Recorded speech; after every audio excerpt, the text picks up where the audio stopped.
Welcome to Tech Diversity Unplugged. Today we have a very special guest with us. Her name is Mela, and she is from Cipher. Mela, how are you today? I'm fine, Shakira. Happy to be here talking about DEI.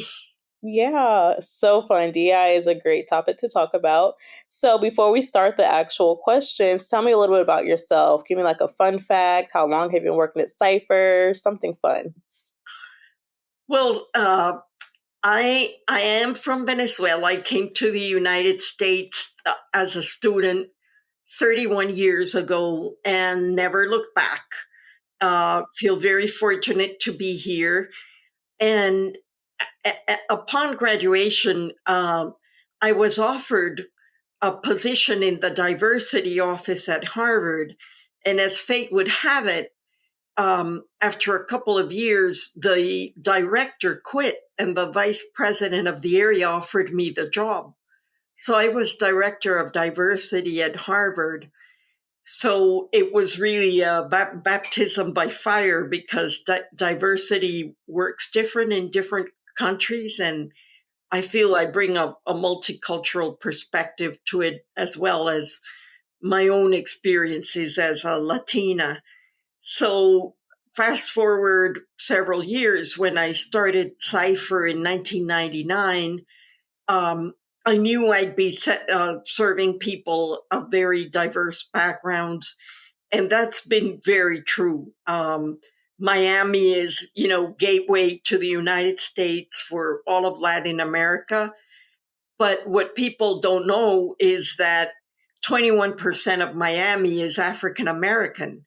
So we have a lot of African Americans too, and Latinos are 51%. So that only leaves, like, you do the math, like 27% white American.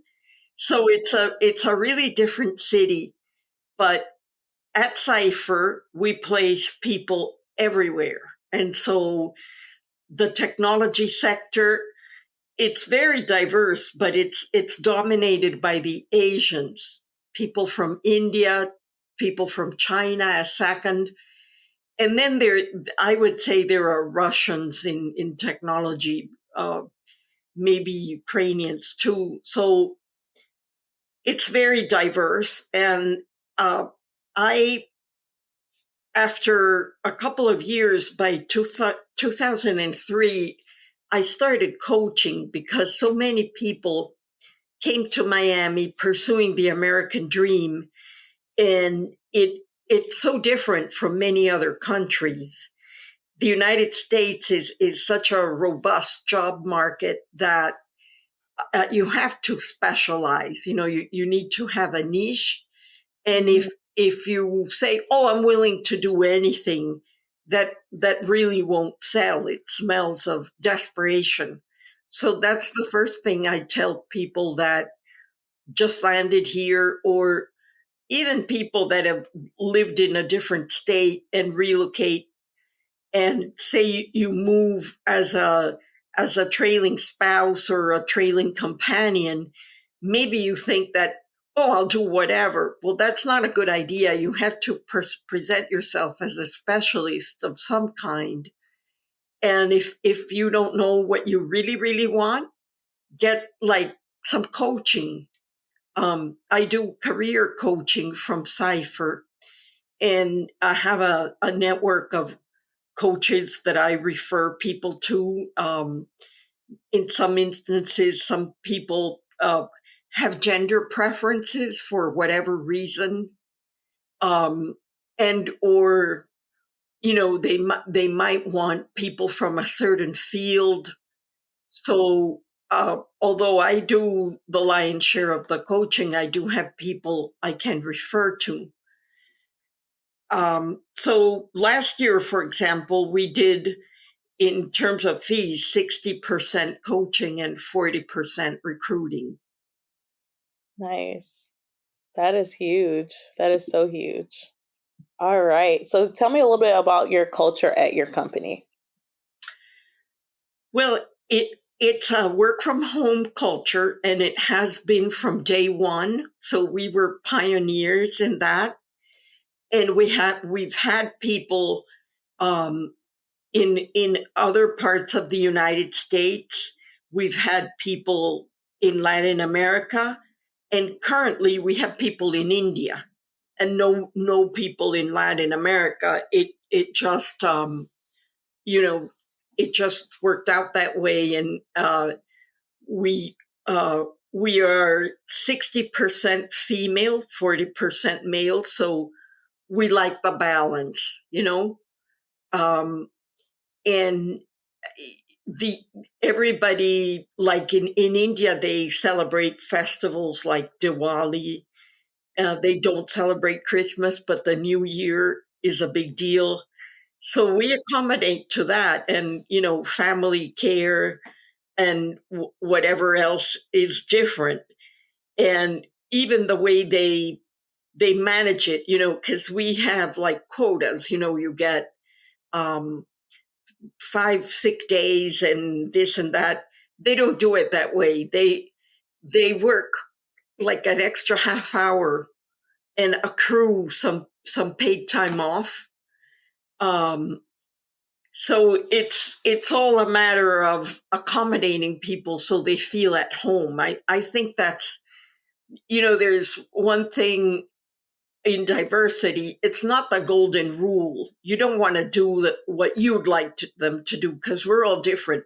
It's the platinum rule. You want to do to them what they want, what makes them feel at home. Yeah, I totally agree with that. So when you are looking for candidates, what are some key things that you look for in a candidate?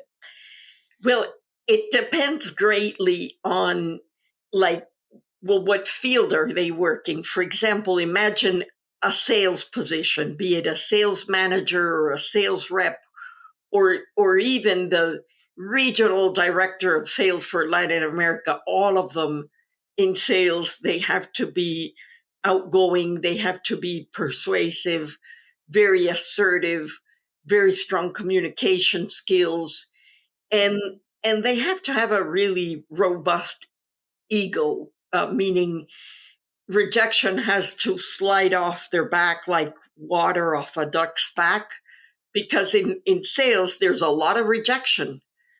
So one trait in salespeople is they need to be very optimistic.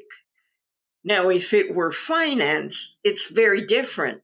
I'd want them to be very structured, very organized, very analytical. So it means I wish they'd talk a lot less, because if not, you wonder, well, when were you crunching the numbers if all I do is hear you talk? But there are exceptions. Some finance executives I've met are very, very eloquent, but they're always very analytical and very organized. And that's a hallmark of good financial professionals. Um, with nurses, I've placed nurses, and I would say stamina. These people are on their feet all day.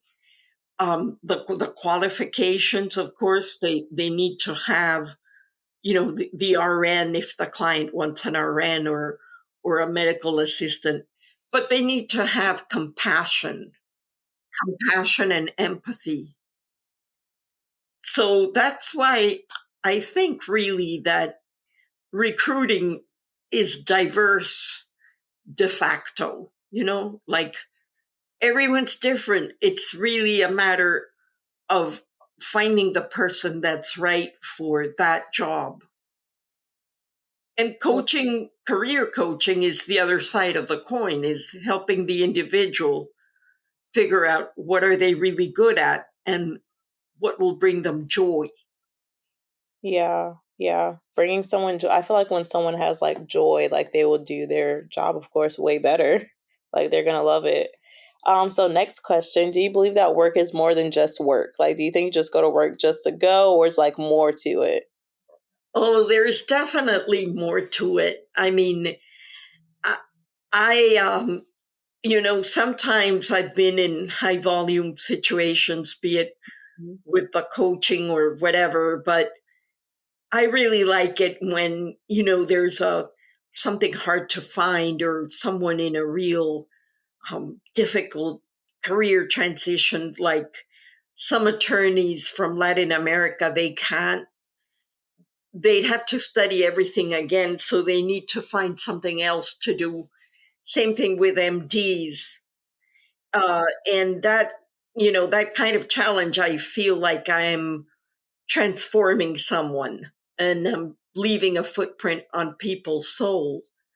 And that makes the difference. We're definitely not, you know, sort of dressing up a resume or whatever.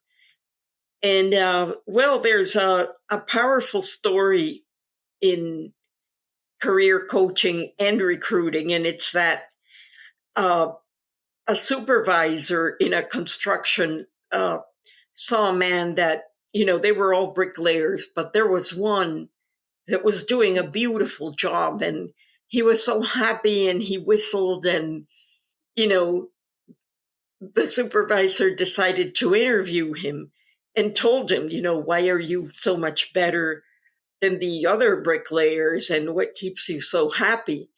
And do you know what the guy answered? What did he say? He said, I'm not laying bricks, I'm building the cathedral.